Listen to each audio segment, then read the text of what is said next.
to the republic for which it stands, one nation, under God, indivisible, with liberty and justice for all. All right, roll call, please. Alderman Hoffman. Here. Alderman Barella. Here. Alderman Collins. Here. Alderman Morose. Here. Alderman Rucker. Here. Alderman Osteen. Mayor Harmonson. Here. Yeah, and I was told a little bit ago Alderman Osteen will not be here, so don't look for him to be coming in the next couple of minutes, but we have a quorum, so we'll get started. We'll start with citizen communication. This is a time set aside on the agenda for citizens and visitors to address the mayor and the board on any topic that is not a public hearing. For those here in person, speakers will be restricted to 3 minutes unless otherwise permitted. Minutes may not be donated or transferred from one speaker to another. Any questions or comments for the mayor and the board may also be sent to the city clerk at tberreth@osagbeach.org no later than 10 a.m. on the board meeting day, the first and third Thursday of each month. Submitted questions and comments may be read during the citizens communication section of the agenda. The Board of Aldermen will not take any action on any item not listed on the agenda, nor will it respond to questions, although staff may be directed to respond at a later time. The mayor and the board welcome and value the input from the public. Is there anybody here who would like to speak? And I know some of you are here for a later part of the agenda, but for citizens communication, I don't see anyone else. So we'll move on to the approval of the consent agenda. Has the board had a chance to review the minutes from the Board of Aldermen meeting November 20th, 2025, and the bills list from December 4th, 2025? Do I have any comments, questions, or corrections? Seeing none, do I have an approval of the consent agenda? Alderman Morose, do I have a second? Second. Alderman Collins, all those in favor? Aye. Aye. We have unanimous approval. We have 3 items for the unfinished business. First item is Bill 25-95. It's an ordinance of the City of Osage Beach, Missouri, authorizing the city administrator to sign a change order number 2 for the Osage Beach Road Improvement Project for an amount not to exceed $103,000, $569.45. Second reading, Public Works Director Jeff Fisher. Thank you, Mayor. I have nothing to add to the last discussion. Take any questions you may have. Anyone, comments or questions? Seeing none, do I have a motion to approve I'm sorry, Alderman Collins. The amount that is on here for Cochran, is that the reduced amount from what they were asking for that you had recommended that we go with this amount? Yes. Okay, I just wanted to be clear. Thank you. Any other? Seeing none, do I have a motion to approve second reading? Motion to approve. Alderman Collins, is there a second? Second. Alderman Hoffman, roll call, please. My bad. Alderman Barella. Yes. Alderman Hoffman. Yes. Alderman Morose. Yes. Alderman Collins. Yes. Alderman Rucker. Yes. Alderman Osteen. All right, second reading, Bill 25-95 passes. Next item of business is Bill 25-100, an ordinance of the City of Osage Beach, Missouri, to authorize the mayor to sign an agreement with the Osage Beach Fire District for 9/11 dispatch call-out services. Second reading, Chief Davis, please. Nothing further, unless you have any questions. Comments or questions from the board? Seeing none, do I have a motion to approve second reading? Alderman Barella, you got in there, good. Yep. Do you have a second? Second. Alderman Rose, roll call vote, please. Alderman Rucker. Yes. Alderman Collins. Yes. Alderman Morose. Yes. Alderman Hoffman. Yes. Alderman Barella. Yes. Alderman Osteen. All right, second reading, Bill 25-100 passes. Last item of business under old business is Bill 25-101, an ordinance of the City of Osage Beach, Missouri, amending Chapter 125, Human Resource Systems, Personnel, Rules and Regulations, Section 125.120, Attendance and Leaves, and City of Code as set forth. Assistant City Administrator April Wright. Mr. Mayor, nothing to add unless anybody has any questions. Comments, questions from the board? Seeing none, do I have a motion to approve second reading?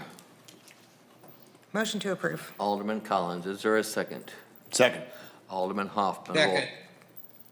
Too late, Alderman Rucker. I have a delay. Roll call vote, please. Alderman Hoffman. Yes. Alderman Morose. Yes. Alderman Barilla. Yes. Alderman Collins. Yes. Alderman Rucker. Yes. Alderman Osteen. All right, second reading Bill 25-101 also passes. Moving on to new business, first thing we have is a public hearing.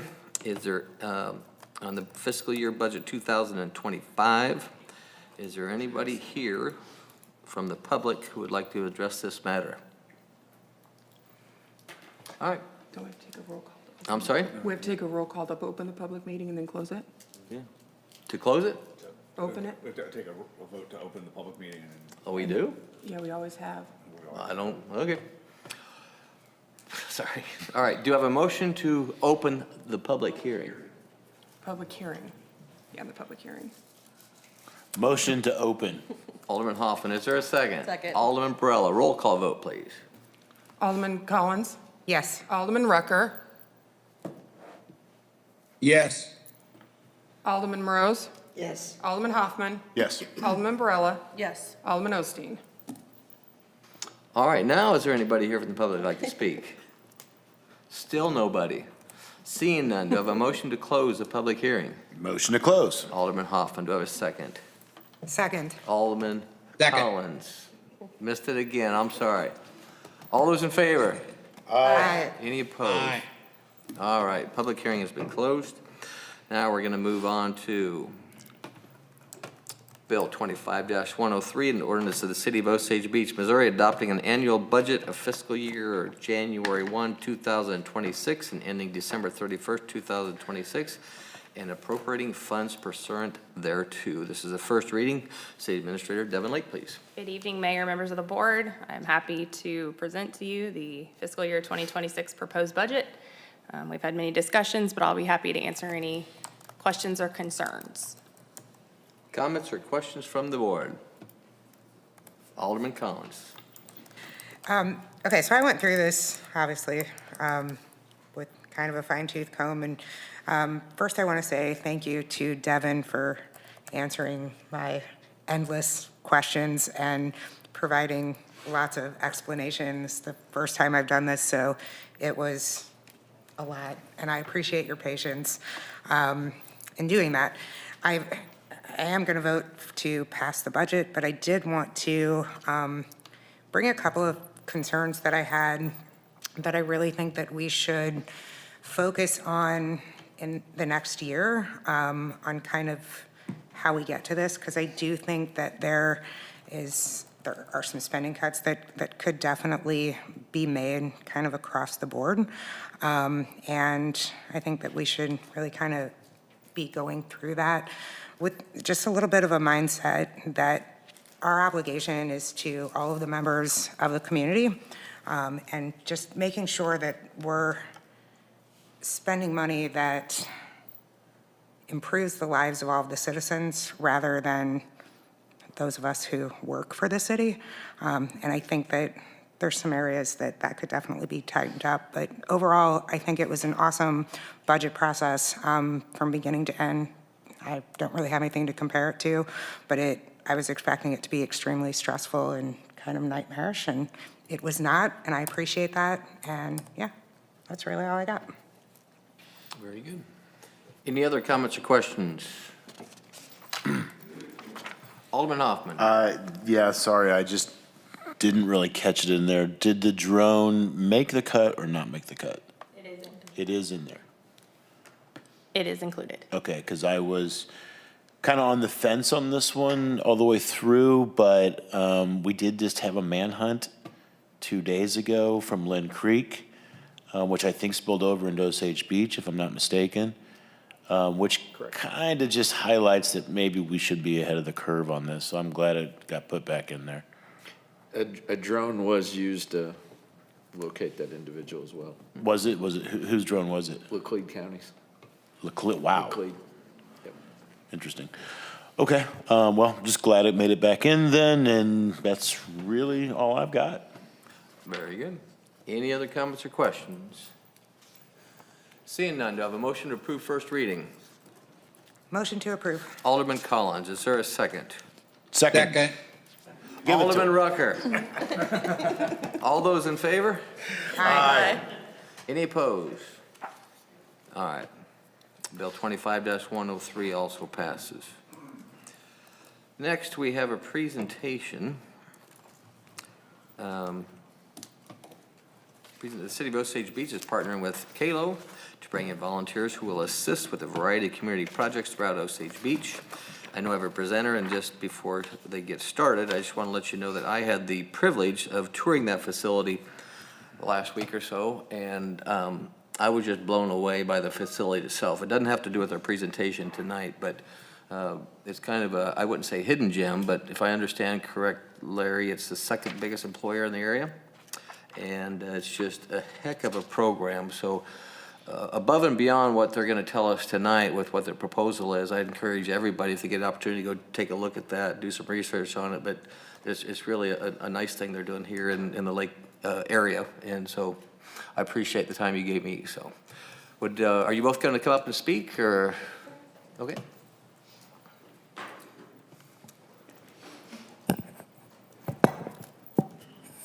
Yes, right here. Thank you, Mayor, Board of Aldermen. This is Larry Cannon. She is one of the directors down at CALO, and then that's Amy Moffett. She is one of the house leaders down there, and their little dog that is so crazy. But what we do is we're going to partner with them. I'm going to let her explain a little bit about what CALO is and what they do, and then we'll explain some of the projects that Osage Beach and CALO are going to be doing in the future. All right? Go ahead. You can speak in the microphone. You have to. Yeah. Thank you, everybody. Do you hear me okay? Okay. Thank you for having me. I want to start by saying I had a beautiful PowerPoint to share, and I have learned that the security settings within our HIPAA-compliant facility absolutely will not let me send that from my email to you. So we tried every single way. So I am extending an invitation if any of you guys would like to come see our facility, because the beauty of the PowerPoint is the photos, because I'm going to tell you everything, all the content, right? But it's nice to be able to see it. So you are warmly welcomed. If you just connect with me, I will take you on a tour, as I did for the mayor and for Tara, and you can see what it is that we do. So first of all, CALO is a residential treatment facility for adolescents with mental health concerns. We have 4 programs. A preteen program, which is like 9 to 12, then 2 teen programs, one for young men, one for young women, and then we have a young adult program, which is 17 up to 21. I am the director of that program, the young adult program. Corey is the manager of that program, and when Tara presents later and shares with you what we are proposing, that is what we're talking about. We're talking about the young adult program, not the other 3 programs, just to be clear. CALO specializes, and it was the first in the United States, actually, and it happened right here at the lake, that specialized in attachment disorder for children.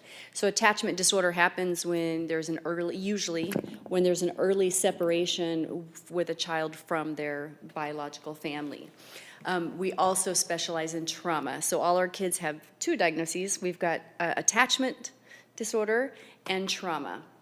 93% of our kids have been adopted, and then it's not working in their adoptive placement because of this early childhood trauma, or because of attachment disorder or combination, and multiple other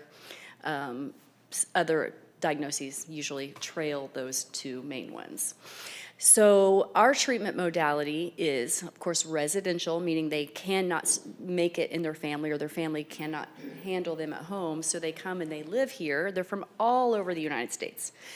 They stay at our facility. The average length of stay is 12 to 18 months, so it's a long-term residential. And our treatment modalities are, of course, individual. I'm a therapist by training, but we do individual therapy, family therapy, neurotherapy, adventure therapy, and of course, what we're really known for around the lake is animal-assisted therapy with our golden retrievers. At any point, we always have around 50 golden retrievers on our campus. We are known as, in the mental health world around the United States, we're known as like the dog program. Normally, they don't come in and spoil the air, but this one did tonight. I am sorry. I think he's nervous or something. He just did it. Sorry. But anyway, so we use the dogs to each kid that's interested and safe and able. They can have a dog and they do just what their parents did for them, where they go into respite placement, then they go into a foster care, and then they can actually adopt the kid and leave with a golden retriever that is their therapy dog. This dog, Snoop, I brought him to, as an example of one of our lovely dogs, is actually a dropout. He failed. He needs therapy. He doesn't want to give it. So he's like, peace out on Kalo, and he lives with me and just goes to work with me every day. And I didn't ask you, Tara, how long, because I could talk for days, and we want to be sensitive. Let's we'll do it like 10 minutes. You can go and do what you Okay. need to. And, well, also, if anyone has any questions, raise your hand. So, yes. Where's the facility located? It is down Bittersweet, up HH, then you turn right on Bittersweet. Before you get to Shady Gators, we're on the left. He knows where Shady Gators is. Oh, Have you been there once or twice? I produce all the concerts. That's not fair. But well played. Yeah, okay, I know exactly where it is now. yeah. There's this little sign, you go down a hill. I think it's like 13-acre campus. Most of the time when people come to visit, they're like, I cannot believe this is here, and I didn't know it. And we employ a lot of people here at the lake. So, and I sincerely mean it. If you want to come see it, let me know. But anyway, so that is, yes. Sorry, how many residents do you have typically? So we can have, our capacity is 140. Okay. 120 is our sweet spot and where we'd like to be. And this time of the year, it dips a little bit lower. We're at 112 today. But 120 is our sweet spot. During COVID, when kids couldn't go back, we got up around the 140. We have the bed space, but that's a big program. Yeah. Thanks. Okay. So what we're doing is I've contacted, we need some volunteers to help do different things. I'm going to have them come in and help me do some records destruction, pulling all the paper clips and the binders and getting all that. They're going to come and volunteer in and do that. We have about 85 boxes we have to go through. So they're going to come in and help me get that ready to go to be destructed. But also I thought, we didn't do the Dogwood Animal Shelter. So I got with Corey and we talked about having them come and take care of dogs when we have them there. They have offered to come in and take care of them every day, clean, feed them, walk them, to take care of all of that. The mayor and I are working with maybe a possible vet to come get their parvo shots or make sure they don't have parvo and get their shots and stuff. After the 5 days, Kalo has offered to take the dog. So we're not taking it to Dogwood Animal Shelter. So they've offered to take the dog, they'll give it to a resident, and they will adopt it. They'll do a Facebook page, they'll take it out to events, try and get it adopted out that way. We've been working with Cole to get some of the legal stuff set up. Also, they are going to be volunteering with Santa. They're going to come out and help with the hot chocolate and help with the kids and do that. So I think that it's a benefit for all of us. We're going to try and do some other stuff. Maybe they'll come and do work this summer at the parks doing concession stand help or help stripe ball fields or trash. Eric and I have met and talked about that. So I think it's a great program, not only for the city, because the city can get some volunteers to help do some of these events, which is taxing on some of our employees where the police don't have to take care of the dogs, and I'm not down there trying to do 85 boxes of paper clips by myself, and Eric with getting volunteers to come and stripe, as well as getting the kids out into the public and get them acclimated and get them used to being in the public and try to help them as well. So what I'm doing is I did this presentation to maybe get a buy-in from the board and see if the board's okay with this moving forward. So. And the facility is amazing. I honestly, I'm friends with Corey, and I had no idea every time we do something or go somewhere, she's always on the phone with one of the kids and crying, and I'm like, tell them just to shush, be quiet. But you can't do that. So when I went and saw what actually it is and went down to the campus and saw a couple of the incidents that went on over there, I am completely amazed at the people that take care of these kids. It is just, you have to have patience of Job, and I just don't have that. So that's why I sit back there and they're out there. So, But if you guys have any questions, like I said, if you want to go visit the facility, it's amazing. Yes, Justin. This sounds awesome, by the way. But what's our financial obligation in this? Well, what we'll do is, we're going to work out and we'll take care of the parvo testing and the shots, and then we will pay the dog food until the dog is adopted. So I'm working that out with Chief, and then we'll maybe try community development, something like that. This is something that we're still working on those details, but that's all that they've asked for. That's it? And Yep, they, dog food and shots, they cannot take financial compensation, so. yeah. Oh, okay. So Interesting. that's all they're asking for. So once, like I said, once the dog, if it's not, found, or the owners don't come and get it, after 5 days, Kayla's gonna come and take care of the dog for us. So we're not sending it into live in a box or a shelter, so they'll be in a beautiful home. The home over there that Corey is in charge of is absolutely gorgeous. I mean, it's a beautiful home. It's got rooms the size of, there are beds in there for 2 people. I mean, it's a beautiful home. So, Well, I'd like to tour. I don't know if anybody else does, but we should probably coordinate a tour. We all go at once to simplify it. well, 3 of you can go, 4 of you can't go, Well- but 3 of you can go. I'm anticipating not having 4 that want to go, but valid You point. just let me know and I'll put it up there. Fair enough. Alderman Collins.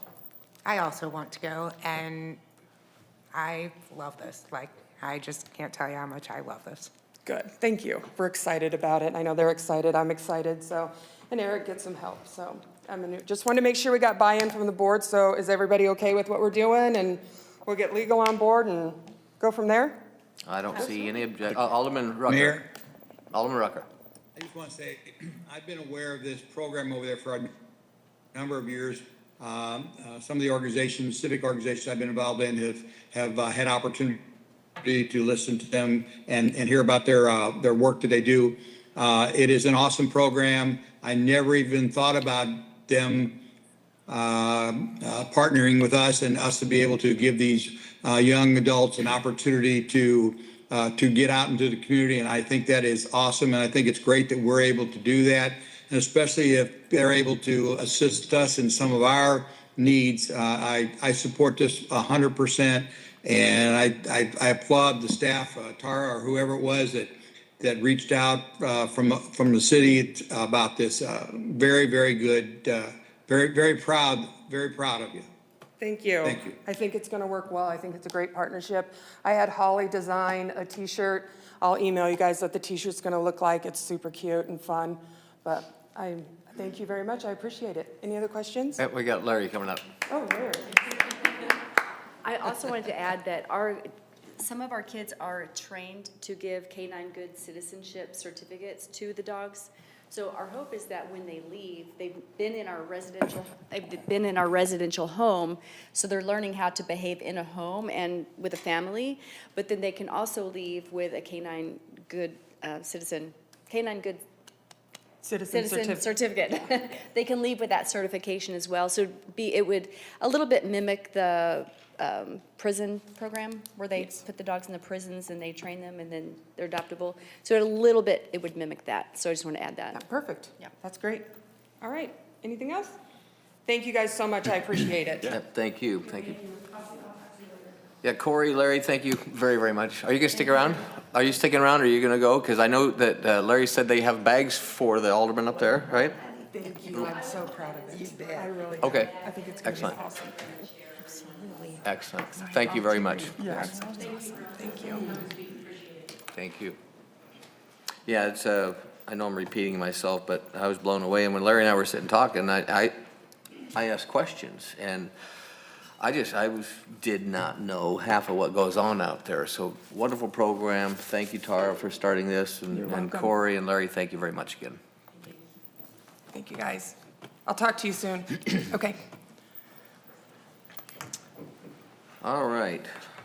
Next, we have a resolution, 2025-31, a resolution of City of Osage Beach, Missouri. Be it resolved that the records as described in Exhibit A have met the retention schedule as outlined in Resmo 109.200. City Clerk Tara Barrett. Thank you, Mayor, Board of Aldermen. This is a resolution that I have to do to prepare to get by the state archivist.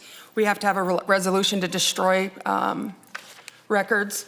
We went through all of the records downstairs in my office, Carrie Bell, police, everywhere, HR, we have some of those.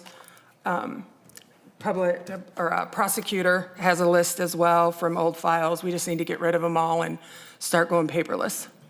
If you have any, yes? How are you doing the dissemination of the, are you doing a burn or are you No, doing we hire a shred? company that comes in, Truck then they that are comes in? confidential. Yeah, they run it through. They We do have it to- on site or Yes, they do it on on site. site? Okay, that's it. Thank you. I was just wondering if there was, I figured that's the way they were doing it, and if there was a way to piggyback, whatever else we needed, or if is this citywide? Yes. Or just your department? Just no, the citywide, everybody's Oh, got okay. together and done it. Yeah, it has to be, we do try to do it every year. I didn't get it done last year. That's why we have so many boxes. Go ahead, Carrie. Yeah, it also does, thank you. It does include electronic records as well. It's not limited to just our paper. It does give us the opportunity to purge old electronic. Yeah, to As delete well. out files and stuff, yeah. Yeah. Okay, great. Any other comments or questions? Seeing none, do I have a motion to approve the resolution? Motion to approve. Alderman Hoffman, is there a second? Second. Alderman Rose, all those in favor? Aye. Thank you. All right, resolution 2025-31 passes. Last item of business, we have a discussion on the SS4A grant amendment proposal. Public Works Director Jeff Fisher, please. Thank you, Mayor. You might remember a couple of months ago, as a part of the SS4A, the Safe Streets for All study, we had a discussion and updated the elected body on progress.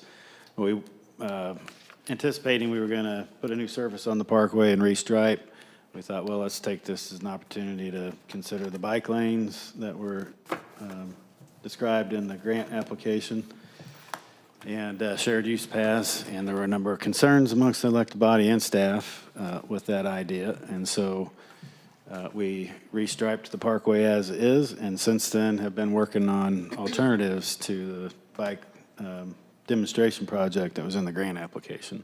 So that's what we're going to propose tonight. I'll suggest that this alternative would be a much more meaningful initiative to the community long-term, and would also set the stage for a safer and walkable and bike-friendly corridor in the future. But before I hand it over to Ashley Winchell with Wilson, we also will need a commitment tonight, if possible, so that we can make a request to FHWA to amend the agreement for this alternative, because it'll take 4 to 6 months for them to make a decision. And in the meantime, we will continue working on the safety action plan as a part of that study. Ashley? If I stand here, the mic picks me up. Okay, great. Ashley Winchell with Wilson and Company with Dorothy Halbrook. Do you want me to hold the mic? Oh, okay. And that's mainly for the people at home so they can hear. Okay, that's, this feels much more official. So again, Ashley Winchell with Wilson and Company. I'm joined by Dorothy Halbrook, who's also with Wilson and Company. We'll both be going through this presentation tonight. So if we can go to the next slide. Again, we're here, I think we can skip a few. There's a few introductory slides here. Yes, okay. So the demonstration project that was included in the grant agreement that Jeff has mentioned goes from Route KK to Nichols, and it proposed bike lanes on both sides of the parkway. And so it would remove a lane of traffic and would have protected bike lanes. And that's what the grant agreement had funded. We did do a really preliminary look at what this would look like. And what we found is the number of curb cuts on this section of roadway. Essentially, you would have a marked bike lane, and then it would be broken up by a curb cut that provides entrance to a property, and then another one and another one. And so it really didn't provide like a full and ideally safe bike lane there, because there were so many access points breaking up that bike facility. So we started looking at the data, started looking at the different types of crashes and thinking about what sets the city up for long-term success of having safer roadways, whether those roadways are, thinking about improving safety for people who are in cars, for people who are walking places, and people who are using other modes of transportation. And so what we want to talk to you all tonight about amending the grant to do is to move from a demonstration project, like a physical demonstration project, to setting up an access management policy that the city can use moving forward to really think about how are people accessing different roadways from their private property throughout Osage Beach, and looking at how does that work for new development, for existing properties, and what the long-term benefits of that are, because it really is more of a long-term process of improving access versus something that, overnight would change things. But a lot of cities that have implemented this over time have seen really great benefits. So we can go to the next slide and we can skip this one. So one of the things that we looked at are what types of crashes are happening. And there's different data out there that we can look at that looks at what is potentially influencing that type of crash from happening. So, crashes feel random, but really there's a lot of information we can look at that starts to tell us why crashes are happening. So about 1,200 crashes in the last 5 years, and about 603, so more than 50% of those could be attributed to access management issues. So rear end crashes, sorry, go ahead. So is this the number of crashes just in this area? Just in Osage Beach. So all of Osage Beach, not just between Nichols and KK? Yes, that would be a lot for that area. You would have a very big issue there. Yes, so this agreed. is, all of Osage Beach. So we are backing up to looking at an access management policy for the entire city, not just that portion of the roadway or one roadway, looking at every type of roadway and what's appropriate. So rear end crashes, a lot of that, when you think about access management, if you have a lot of places to turn, you might get a lot of people slowing down, and people aren't anticipating that, and so you get rear end crashes. Left turn crashes, so if there's a lot of places to make a left, you get more interaction between cars where there can be more conflict points. And then side swipe, someone realizes they need to get over real quick and they end up hitting someone. And so access management is a potential factor in almost 53% of crashes in Osage Beach. So if we go to the next slide.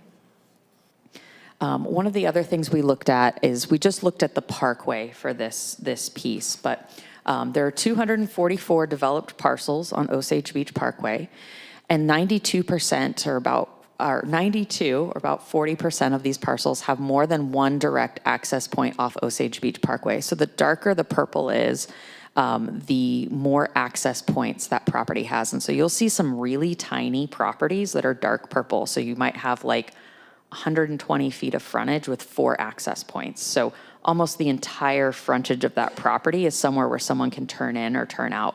And so it starts to create unpredictability in your transportation system, where there's more opportunities for people to not anticipate the movement of other vehicles and end up in situations where they're getting in crashes or getting in like near miss situations. So I'm sure we've all been driving and someone in front of you stops really quick to make a turn or turns in front of you and you don't hit them, but you almost hit them. And so we can't account for those too in the data.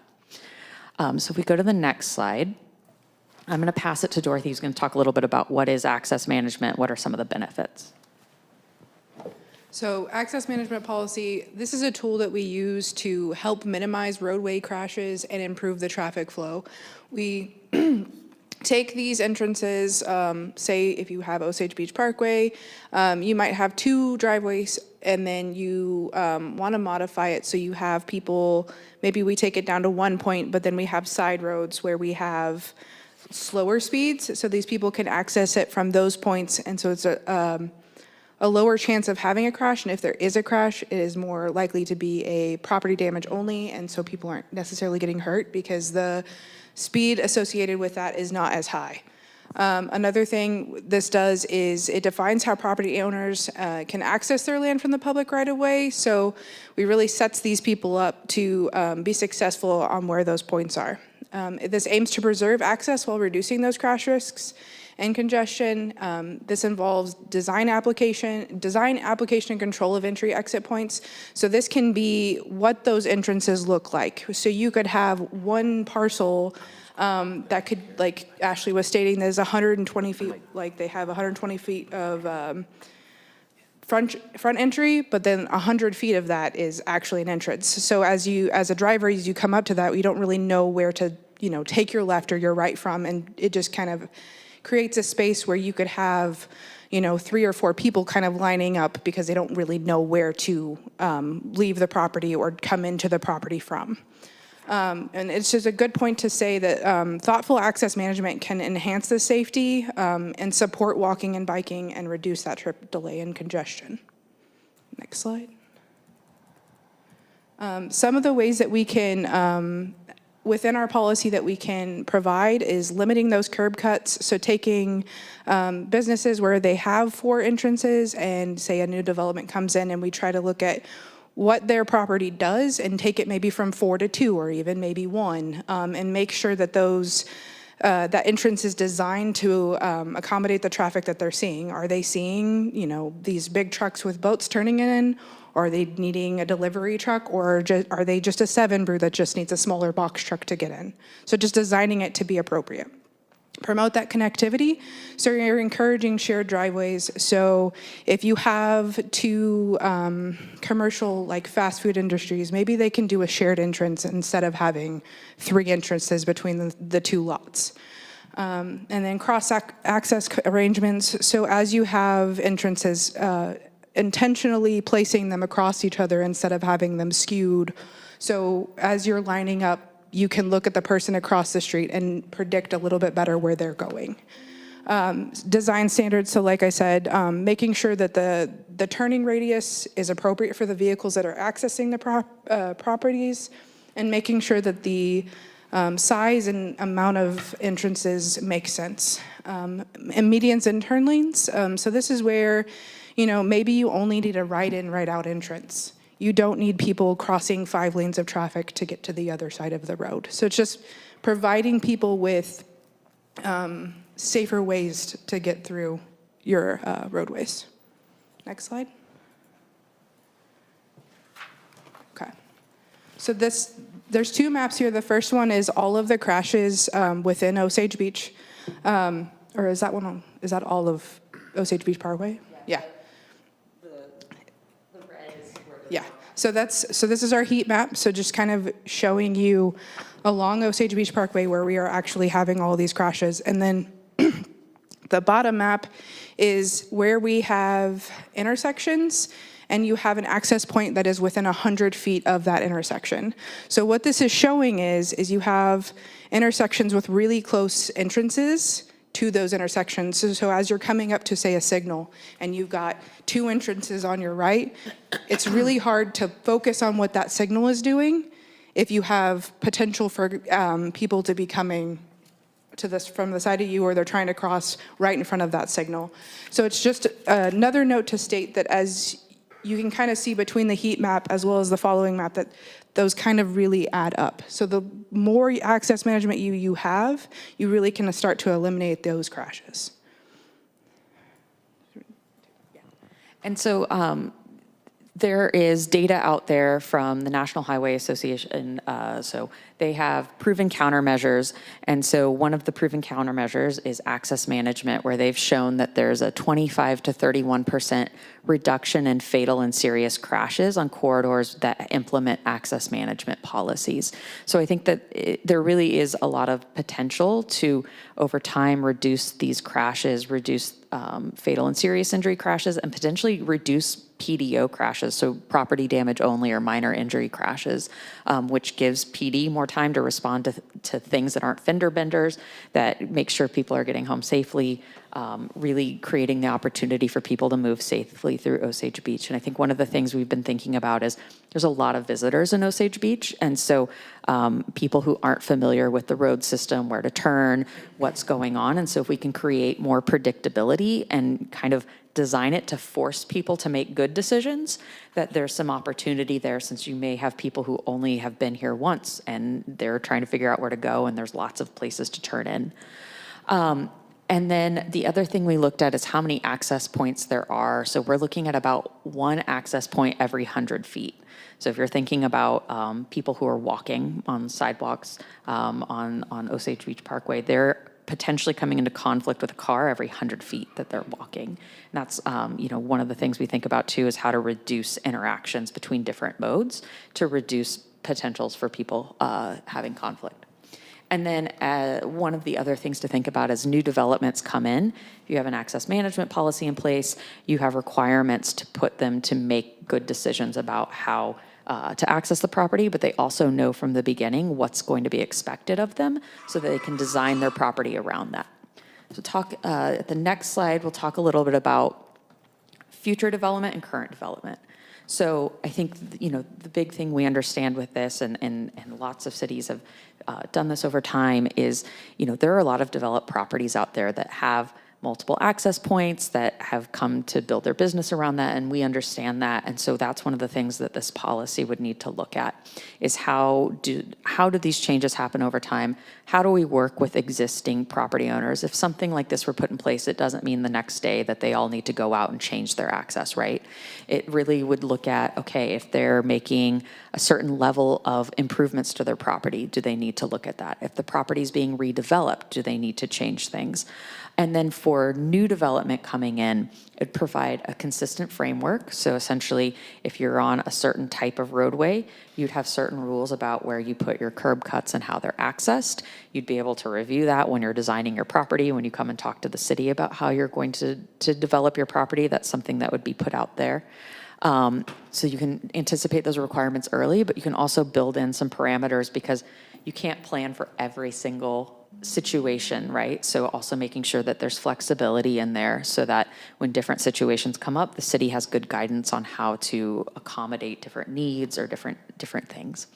And so then for existing development too, if let's say the city is undertaking a big sidewalk improvement project, this would provide some background for the city as they're looking at maybe there's some opportunity to close some curb cuts as they're putting in new sidewalks and providing some parameters for that. At the end of the day, the goal is to make sure everyone still has access to their property, but making sure that that access is as safe as possible. So on the next slide, we can skip this next one. There's links to access management codes that we can share with you all if you're interested. But on the next slide, if you're familiar with Lee Summit, Missouri, they've had an access management guide since the early 2000s. And so what you'll see when you go there is really predictable access throughout the community. So when you're looking at, this is Douglas Road in Lee Summit, they have smaller roads that most of the development is accessed off of. And so what that does is when you're on a high-speed corridor and you need to access one of these properties, you're turning at a planned intersection, and then to access the properties, you're coming off on a slower speed roadway. So you're driving at a slower speed, you can react quicker when you're driving slower to access those properties. And really it improves the flow of traffic as well, so people aren't getting backed up because you're not stopping constantly for people turning because those movements are more predictable. And then there's also a different development in Lee Summit where there's a grocery store and there's a ring road around it where a lot of the development is accessed off that ring road, but you'll see that the curb cuts are lined up across the streets so that when you're going to make a left, you see the other person going to make a left and you can predict other folks' movements. And then we also on the next slide have some examples from Blue Springs, just they aren't quite as strict with their access management, so also just showing that this can be as loose or as strict as a community wants it to be. It really can react to what makes sense for this community. So just because one city, only lets you do access off of smaller roadways doesn't mean that that has to be what is right for Osage Beach. A lot of this would be talking with community members, business owners, developers, PD, city staff to really understand what makes the most sense for the community so that the access management policy responds to the community's needs versus just saying like, well, this works here, so we're just going to do the exact same thing. We understand that there's different players involved, there's different needs, and want to make sure that we could develop a plan that improves safety, but also make sure that everyone's needs are being met. And if you go to the next slide, this is a really good example from This actually isn't in your packet, but we can send you all these slides if you're interested. It's an example from Golden, Colorado. So in the 90s, they had a corridor that they decided to focus on for access management. It was a 5-lane corridor, center turn lane. You can see here it's got very similar sidewalks to what you might see on some parts of Osage Beach Parkway. And similar types of businesses. So on the next slide, they put in an access management policy that involved adding sidewalks. You can see, like you can actually see the businesses now, so it's been good for visibility for businesses. And it also did some beautification on that corridor. And so if you go to the next slide. Can you go back one more slide? I want to see the beginning again. One, right there. Yes. So that one there, and then with the amount of, it looks like they moved the whole sidewalk back, right? Yeah, so But if you then move what they do it, with the utility poles? I think they undergrounded the utilities on this one. But this is an example of like a city implemented project where they did a full streetscape with access management. And so, you know, it also can be something that if the city's taking on a big project, that you can use the access management policy to improve access at that point in time. Or it can be more of an incremental thing as you wait for properties to redevelop, then you can work on access management, or it can be a combination. So on the next slide, one of the things we wanted to point out is, so on this corridor, traffic volume actually went up. Crashes went from essentially 41 crashes a year to 6.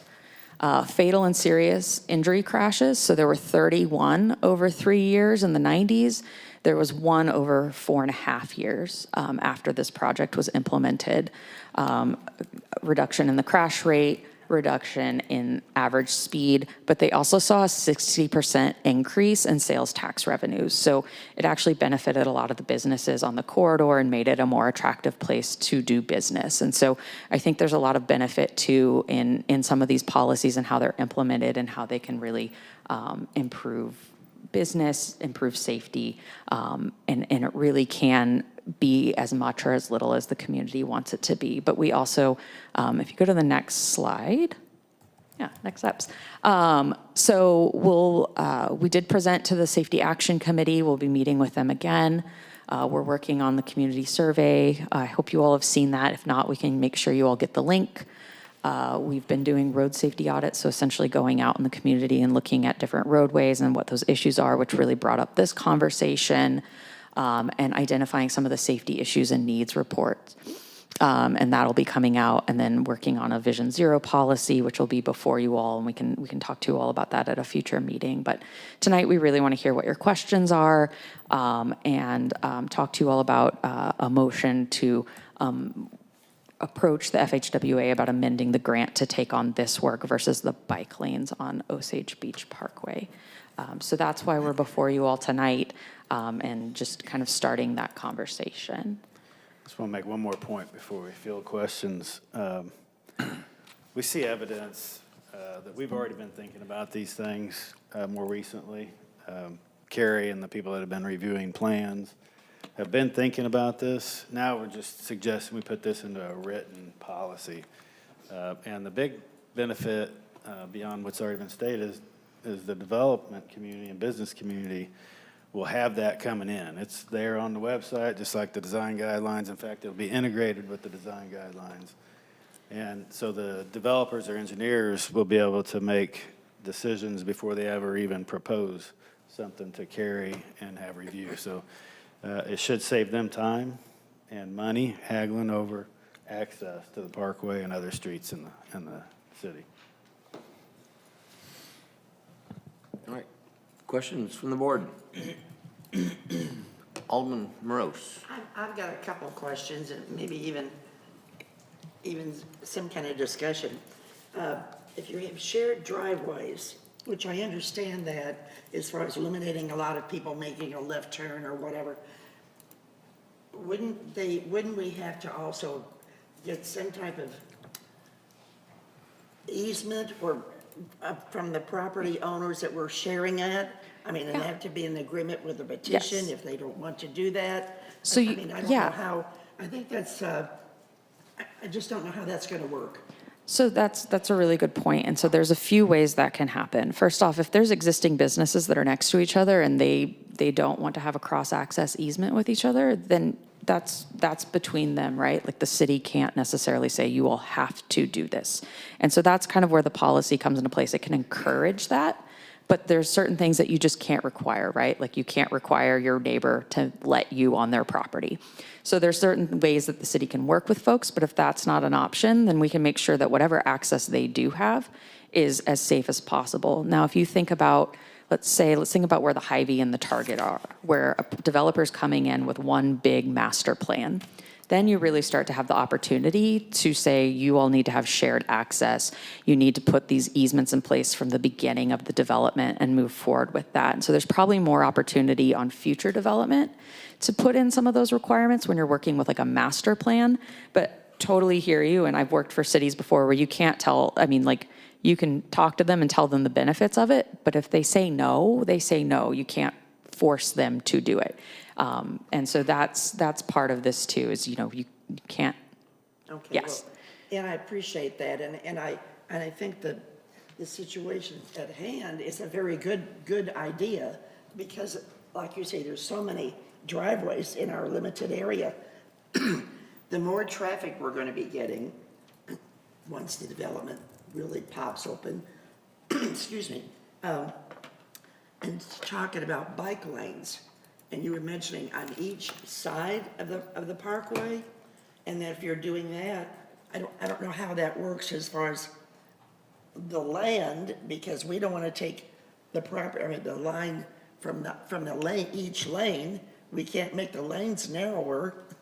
So I don't know how you do the bike lanes. So that was I'm not an engineer, so. Yeah, that was a part of the demonstration project that I think would be, this would be in lieu of doing that demonstration project. And then in the future, if the city wanted to pursue something like that, it would be an engineering, engineers would need to look at it. But I think one of the things too is sidewalks. So like if the city wanted to do a sidewalk improvement project or shared use path, all the curb cuts are going to mean that you're doing more ADA curb ramps onto those pieces of property, or you're having more breaks from those curb cuts. So it could be beneficial in the long run if the city's looking at improving like sidewalk infrastructure in certain areas. Because we are spending a ton of money as we speak on our sidewalk program here in Osage Beach. The other thought I had, I've never seen a pedestrian walk-in area where there's bikes on roads. I've never seen that, and you mentioned biking and walking. I mean, we've got sidewalks for walking, and I don't, how do we determine that? Or control it? So there's a difference between just your normal ADA sidewalk and then, say, a shared use path. Shared use paths usually extend to be like 10-foot wide, where your sidewalk tends to be 5 feet. So you're kind of providing a bigger space for bicyclists and pedestrians to walk. Usually it's more of, like, it looks more like a trail than just sidewalk that you would see, but it can be implemented along larger corridors. Kind of like you saw on the Colorado example, that is more of like a shared use path instead of a sidewalk with how wide it is. So it allows space for both to be in the same space. Okay, thank you. No problem. Alderman Hoffman. Just refresh my memory. I thought we approved 1 lane, not 2 lanes. Am I wrong? Originally in this? Yeah, that's what I was thinking. In the bike lane? I don't remember us agreeing to shutting down 2 lanes of traffic. It was supposed to be just 1, wasn't it? Or am I wrong? The proposal was to shut down 2, and we shut down 0 because we weren't sure about Lakeport traffic. Right, I know, I just thought the original proposal was 1. This isn't a proposal. This isn't a proposal to shut down any lanes. It's just a proposal to look at access control. The bike lanes were why they were looking at all the access points, because it chopped up the bike lanes so bad, but they're not proposing to do bike lanes. Okay, so we don't have anything out there coming where we're shutting down 2 lanes of traffic, right? Okay, that's what I wanted to make sure. Yeah, and 0 lanes, yeah. And Zero one- lanes. Okay. One of the things we looked at initially when we were looking at the demonstration project was whether there was enough width of roadway to, to see what could be done. And so it's kind of in this like in-between spot where there's not quite enough width to keep 2 lanes of traffic going in both directions and the middle turn lane. So it kind of became this thing where it's like, well, you either have to take out a whole lane or redesign the whole thing. And so it kind of became a little bit more of a project than anticipated, I think, too, as we started looking at the geometry, because, you can't make space that's not there if you're following MUTCD, which has requirements if you're going a certain speed of how wide a road has to be. And so it just kind of, the numbers didn't add up to do it without removing a lane So of traffic. what you essentially looking for is direction from the board tonight to not look at the bike lanes, but look at the infrastructure. Okay. Yes, so take the. I have a question. Yes. Have you all looked at our existing transportation master plan? We've looked at that to an extent, yes. To an extent, okay. Yes. And you didn't find any correlation between that, which, it's been done in the last decade or so, updated to the things that you're talking about now as it pertains to ingress and egress within private properties and that type of thing? Correct. Yeah, we didn't see it having like a robust access management policy. Alderman Collins. Okay, so the other questions make me think that I'm really confused.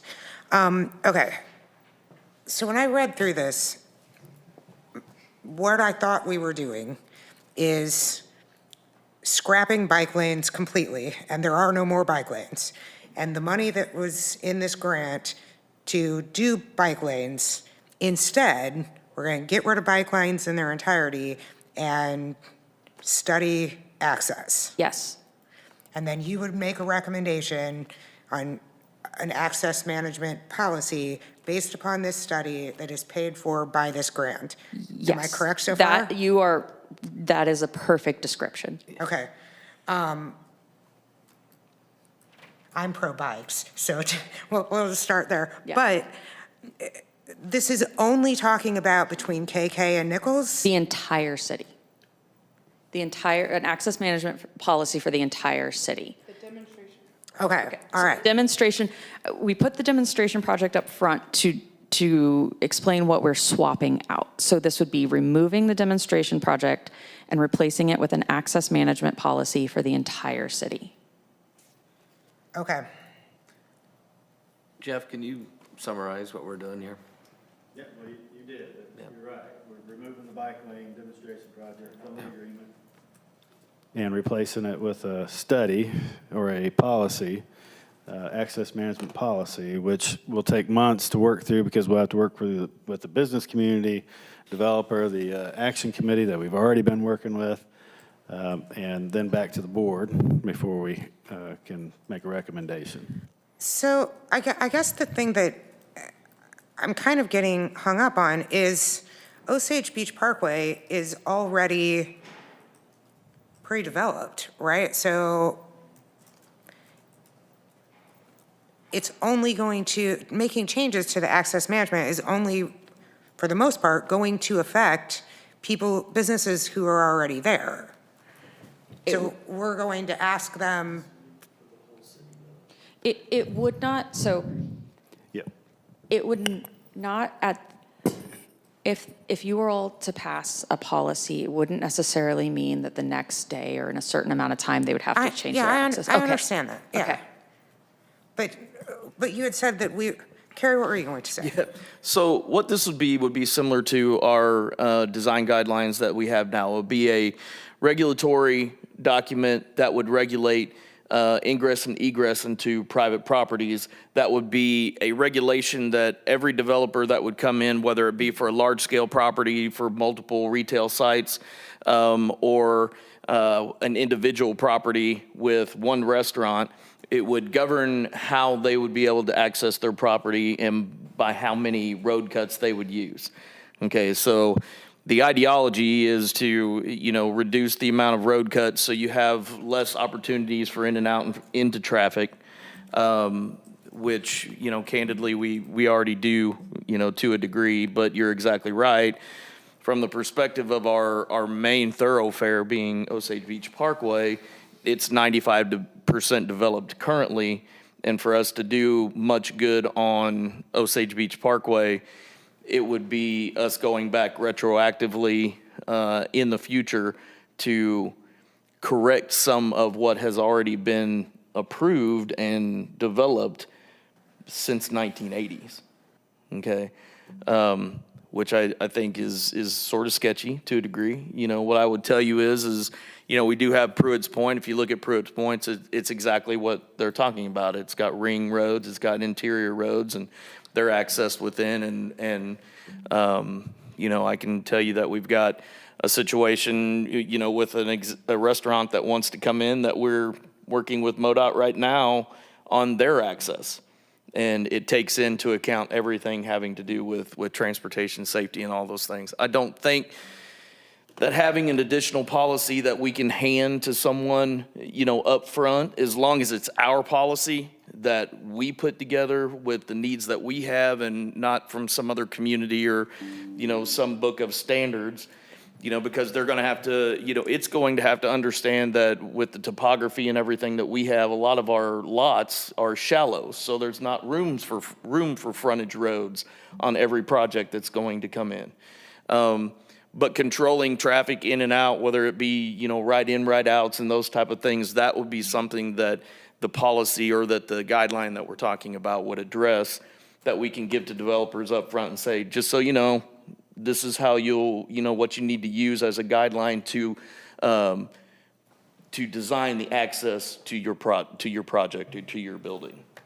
And can work on, you know, for residential off of collectors and everything too. So it's not specific to Osage Beach Parkway. It would be a complete city guideline that we would tier from commercial thoroughfare down to local streets, even if we wanted to. And we have regulations, you know, already in our code that you know, address a lot of those things. So. And I guess that's kind of where I'm getting hung up. So like you mentioned Pruitt's Point, that they have the ring around, absolutely. If you look at like Deerberg's, Hobby Lobby, even down Culver's, Casey's, Arby's, all share an entrance point. So I guess it seems that you guys are doing a good job as new development comes in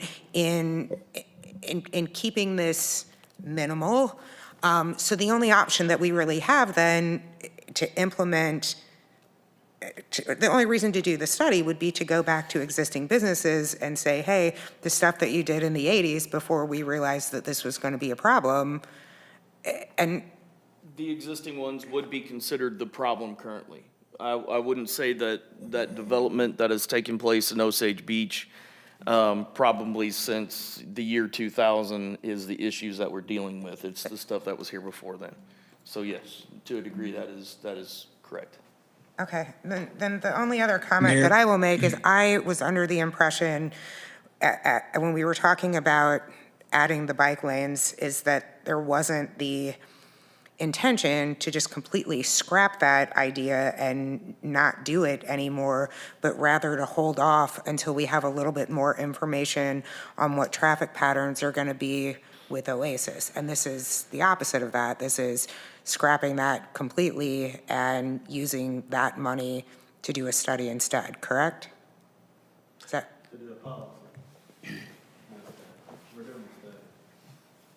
Yeah, and I think to add to the, when we said we were tabling the bike lanes until we figure out what the Lakeport Oasis traffic study patterns are, I mean, that's 2+ years from now. The SS4A grant will be long concluded by then. So that it's just a difference of timeline. Got it. I wish I had known that when we had that discussion, that it wasn't something that we can wait to do until a later date, that we don't have that option. That's what we were discussing when we were talking about the striping of the parkway, because once we stripe the parkway, it's striped that way until we go spend 6 figures at least, if not 7, to change the striping. So it was we committed to not doing the bike lanes for the foreseeable future. We definitely have the opportunity to do corridor, you know, reconstruction, you know, projects that If you look at like the pictures that they had that went from the one that had all of the, entrances and exits and had all the power poles and everything, to the more, parkway look, that we can include, walking, running, or biking trails on. We definitely have the opportunity to do that in the future. And a policy that they're talking about would impact that design. How much of this grant money are we using to develop this policy? So that's something we'd need to scope out and determine what that amount would be based on how much public engagement there would be, and then to what extent the city wants a policy developed. Okay, how and much then would be in there. my last question is, when we determine how much of this grant would be used for that, can you guys provide us with what other options there are to use those same grant funds in case there's something else available that we would rather do? Yeah, I think the biggest piece of that is just starting the amendment process with FHWA of moving it, because right now the funds can only be used for the demonstration project that was on that first slide. Right. And so if those funds are going to be used for policies, our main goal was the access management policy, but we also want to see what else we could potentially fund through this study. So whether that's some ADA transition plans or additional conceptual engineering or something like that to advance some of the goals of the plan to move transportation safety forward. Alderman Rucker. Yes, I'm having some internet challenges, so I hope you can hear me. Mine's being intermittent, but I'm in favor of them doing this access study. I know that the bulk of our parkway is developed, but I don't see that what they're doing and what we're going to be doing is going to really help today, but it'll help in 10, 15, 20 years as the properties that we have now get redeveloped. And I think that's where I look forward and am in favor of it, because as the existing developments that we have, like I said, in the future years, and pieces of property go together and get redeveloped, then that would be the time that this would come into play. So that's the thing I'm looking at. Thank you. All right, a couple quick questions I have. All right, the total amount of the grant is how much? $1 million. Okay, and the funds that we can use are only for design. We cannot use these for bike lanes or A certain percentage of the grant allows for the safety action plan. Right. I believe that the amount that was specific for the demonstration project without the city match was $125,000. Okay. And so it would be amending the grant to move that toward pulling together a policy with associated engagement. And so that's something where, based on the scale of the policy, the amount of engagement needed, all of that then we would scope that out. Yeah. And then we would determine what other policies we could look at with those available funds. And where I was going with that is this $1 million grant, we can't say, oh, you know what, we don't want this, but we're going to use that $1 million to make a sidewalk. We can't do that. Yeah. And even the demonstration grant funds are very specific as to what they have to be temporary, which a lot of the things that are temporary really do sound permanent because it can be like paint on pavement. But the biggest thing from the demonstration money is that if it's determined to not have a safety benefit, the city has to remove it. And so we also want to make sure that whatever demonstration project the city puts in place, that we feel really confident that there are no issues with it so that you're not having to then foot the bill to remove that project. And the other thing, I'm just a comment too, is I remember in Alderman Collins, because I understand your concerns, because I have them too, but that can only be used for the type of things they're talking about here. But then also when Mr. Fisher came to us about paving the road, and I remember he said, I think Alderman Hoffman even asked the question, so we're basically saying speak now or keep your mouth shut, because I wasn't here that day, yeah, so. yeah, and it was one of those, yep, because we can get a heck of a deal on this, so if you have any concerns, speak about them now. And so that's where we got there. And I will say too, like, I am a bike person, I do bike planning, and so, I do think that there's benefit in this policy to set the city up for long-term success. So it may not be something where in 5 years it's perfect, but it at least gets the city closer with each development, with each infrastructure project you all take on, to start to make incremental changes that could have success. And you really, can look at the map and look at where maybe the areas to focus on most, and where are the areas where maybe, there's a lot of redevelopment potential. And so it may just be something where you can wait because that's a vacant building and there's nothing going on there. And when someone comes in, there might be some opportunity to change it. But it does kind of start to allow for, if you get it in place and you do put in a bike lane, a trail, a sidewalk, another lane, you have less interaction between road users. And so that's really the piece of it that we see the benefit of. But yeah, it's not something that we'll put it in place and the next day everything's safer. As a discussion item, what do you need in direction tonight, Jeff?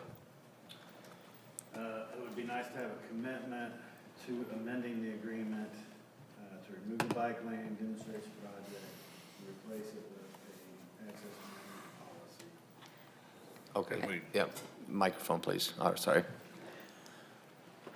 I'm sorry, it would be a commitment to amend the agreement to replace the bike demonstration project with an access management policy so that we can at least make the request with FHWA and give them the few months they need to make their decision on that. That's the commitment we need. Yeah, Jeff, I would just add that if FHWA, if we make this proposal to them and they say no, then it's kind of back to square zero. And we'll be coming back to you to Yeah. explore other alternatives. Just so we're clear, we're on as a discussion item, so there can't be a vote, so this is a consensus. It's just give him direction to come back the next time with what he just proposed. Yeah. I'll just say I'm committed to Jeff's proposal and all of your proposal. And then we'll It could be Jeff's. tackle the bike issue in a year or so, maybe. I'm going to need some time to process all of the information. It's a lot of information, so Yes, I'm it is. going to need some time to process it. I agree. Also, just to make a point, whatever we were to install during the demonstration project, if it was proven that it was unsafe, which based on what they're finding with as many access points as there are along the parkway, and there's so many opportunities for a pedestrian to come into contact with a vehicle, my assumption would be that that demonstration project that we proposed would prove to be unsafe, and then we would be required to remove it. So you would have spent those grant dollars for nothing. I understand. Okay. Just wanted to make that explanation. All right, any comments or questions? Any more? In favor of moving forward with what Jeff had presented. Right, all right. And everybody's not on board yet, but at least we have direction, and I believe you have the direction now to at least move forward, and maybe we can get, if you have additional questions, concerns, meet individually with the alderman, and, okay? Yes, I did speak with Alderman Osteen, and he was aligned with moving forward on this too. All right, Thank you. thank you both very much. you. Thank you, Jeff. Thanks. All right, we'll move on to staff discussions. We'll start with the city administrator, Devin Lake, please. Thank you, Mayor, members of the board. First of all, I just want to thank you guys for having or giving me an amazing budget process. That was so smooth, and I had a lot of anxiety about it for the last year for nothing. So I want to thank you guys and thank the department heads for being so amazing and getting me the information that I needed when I needed it.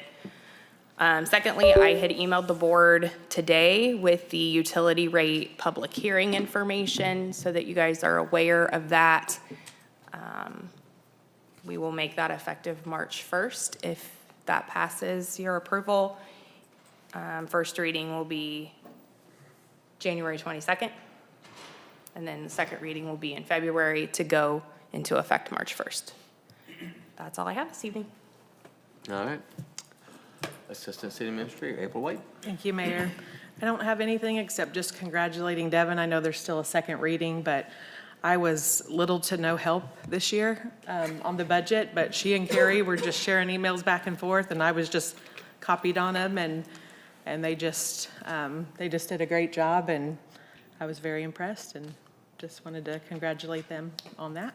That's all I have. All right. City Clerk, Barbara Barrett. Thank you, Mayor, members of the board. All I have is we did our fourth quarter team building exercise, and we had a lot of fun. It was downstairs. We had paint, so a lady came in, and we got to paint our pumpkins.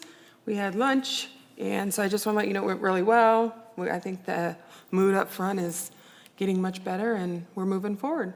That's all I have. Thank you. City Attorney.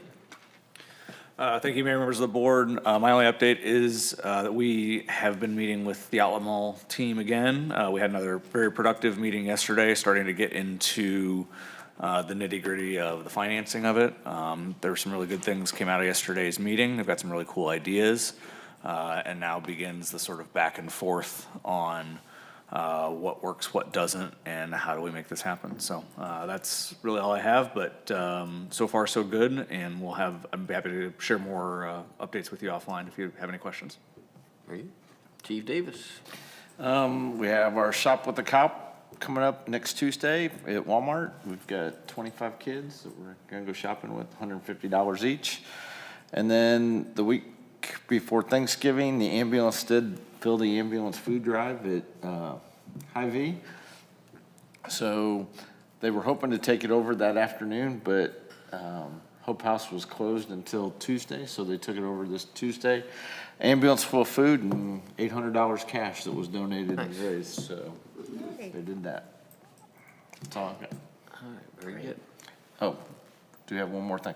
They're doing another food drive at Deerberg's on Friday the 12th. So they're gonna go for a second round. All right, Ron White, building official. I'd like to commend a few of the departments, Public Works, the Parks Department, and then the Building Maintenance, Mike Masitis, for all of the festive decorations and everything that's going on around here.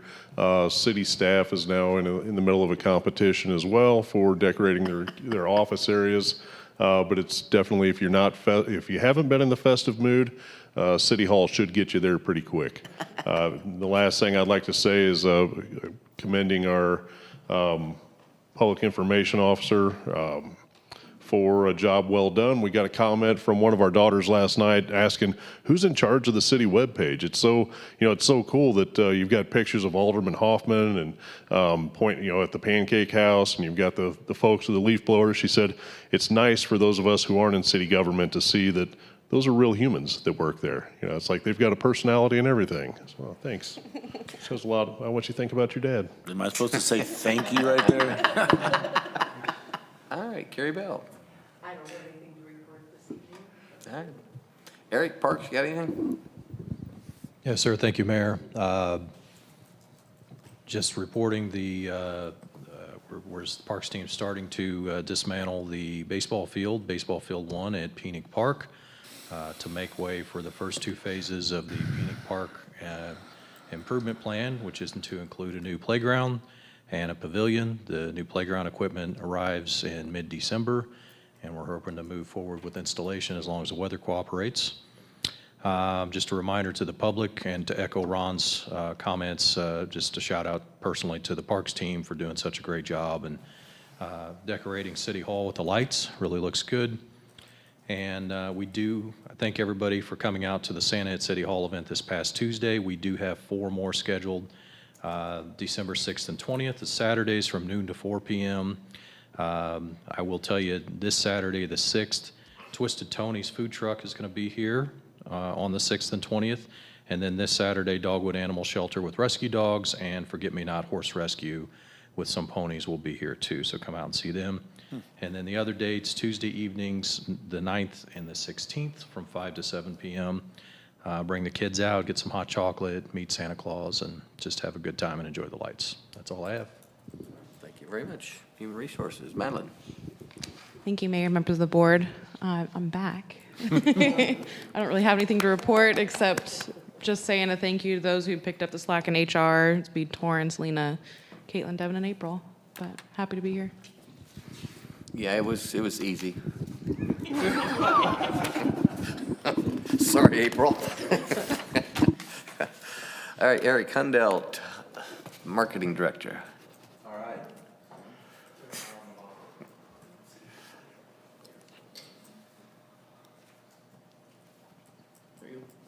Kind of building on what Ron was saying about, City Hall having a face, right? And one of the things we talked about with PR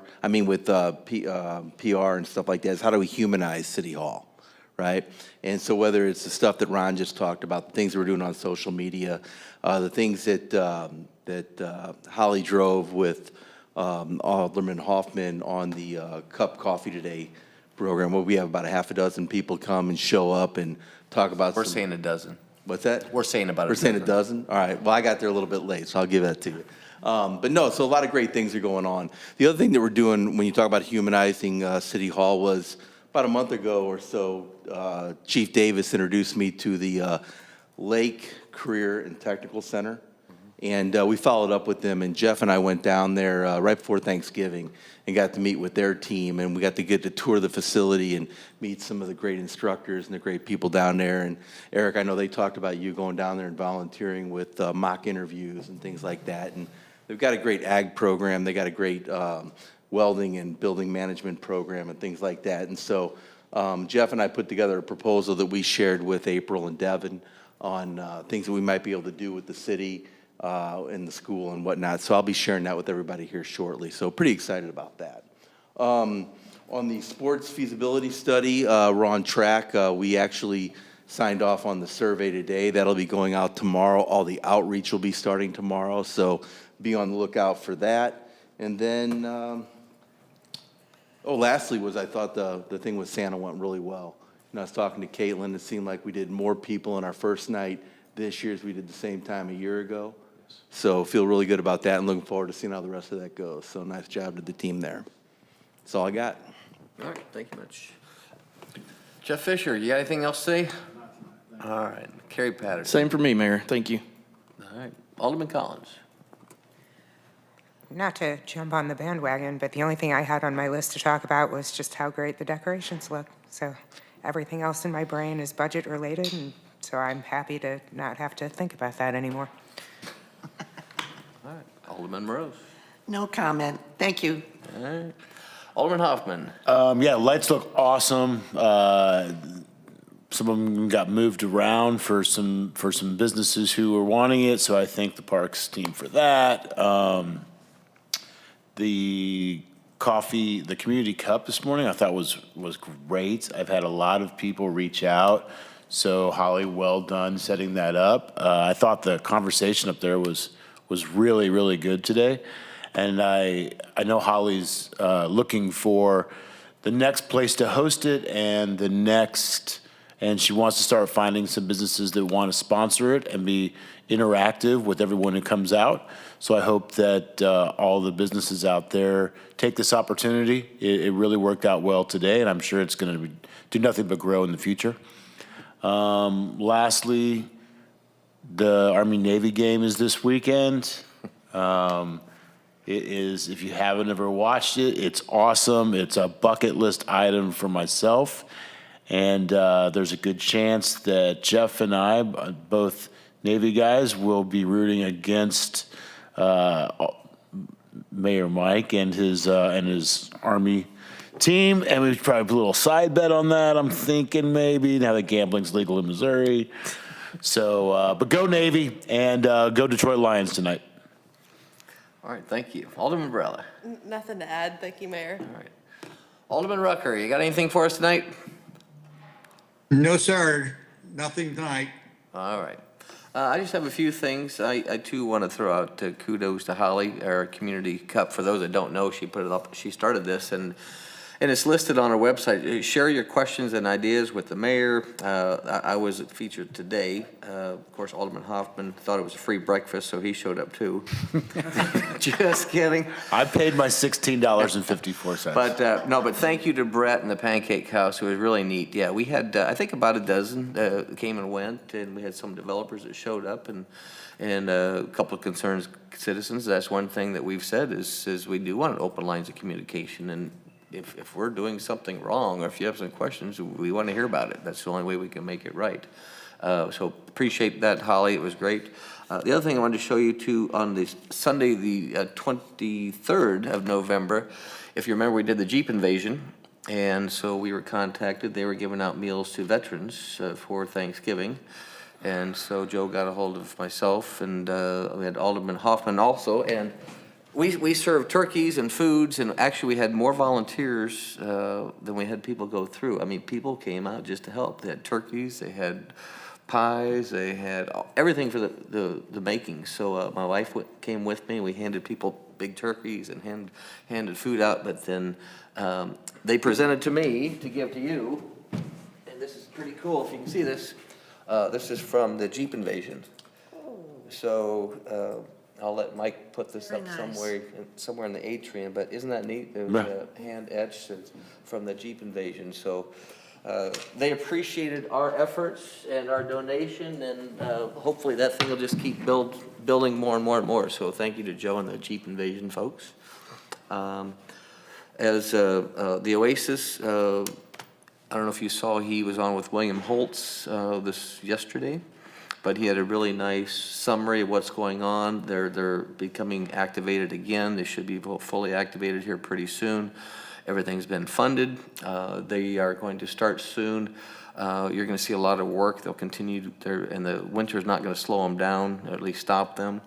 I believe it is February. They've got a crew coming in to start putting the rides together, but they're still on track for Labor Day of next year, and so really looking forward to that.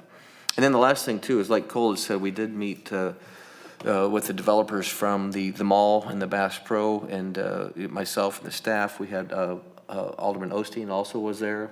We're at the stage now that it's real important to people know out there that the only time we can't say anything is when there's legal reasons why, whether there's a letter of understanding with businesses that are potentially coming in here. So we made it very clear that we want to give out factual information rather than rumors, and so all that stuff will be coming soon, and we will continue to be transparent. Basically, the meeting the other day was where they came to us and said, here's what we'd like to do. They gave us some figures. Now our attorneys will take that back and look at those figures, and the negotiation process starts. So real excited that this will all come to fruition. And so if you have any questions, let us know, but hopefully things will be going in the positive direction at the mall and the Bass Pro and the whole 9 yards. So exciting stuff coming to Osage Beach, folks. And that's all I have tonight. So unless there's anything else, I would entertain a motion to adjourn. Motion to adjourn. Alderman Hoffman, is there a second? Second. Alderman Rose. All those in favor? Aye. All right, meeting's adjourned. Thanks, folks. You guys wait a minute, I need you to sign the new mission statement. Let me go grab it.